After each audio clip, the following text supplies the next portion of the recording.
আসসালামু আলাইকুম everyone, welcome to my channel. আজকে আমি তৈরি করে দেখাবো পাকা আমের ম্যাঙ্গো বার। এখানে আমি পরিমাণ মতো পাকা আম নিয়েছি। এবার আমগুলোকে ধুয়ে ছিলে কিউব করে কেটে ব্লেন্ডারে ব্লেন্ড করে নিব। আমগুলোকে ব্লেন্ড করে একটি প্যানের মধ্যে নিয়ে নিয়েছি। এবার এটাকে জাল করে ঘন করে নিব। আমগুলোকে জাল করতে করতে কিন্তু ঘন করে নিয়েছি। আমগুলো মিষ্টি ছিল, তাই এখানে আমি কোনো চিনি ব্যবহার করিনি। আপনারা চাইলে কিন্তু চিনি ব্যবহার করতে পারেন। এ পর্যায়ে ধনিয়ার পাঁচফোড়নের গুঁড়া মিলিয়ে দিয়ে দিচ্ছি 1 চামচ, চিলি ফ্লেক্স দিয়ে দিচ্ছি হাফ চামচ, বিট লবণ দিয়ে দিচ্ছি পরিমাণ মতো। সবগুলোকে ভালোভাবে মিশিয়ে নিচ্ছি। আমগুলোকে নেড়েচেড়ে আরও কিছুটা ঘন করে নিচ্ছি।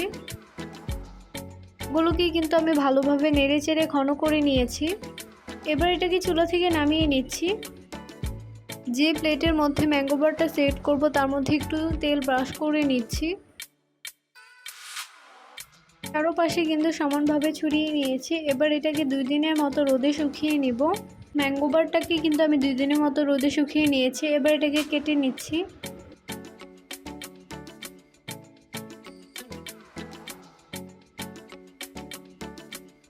তৈরি হয়ে গেল একদম সহজ পদ্ধতিতে পাকা আমের ম্যাঙ্গো বার।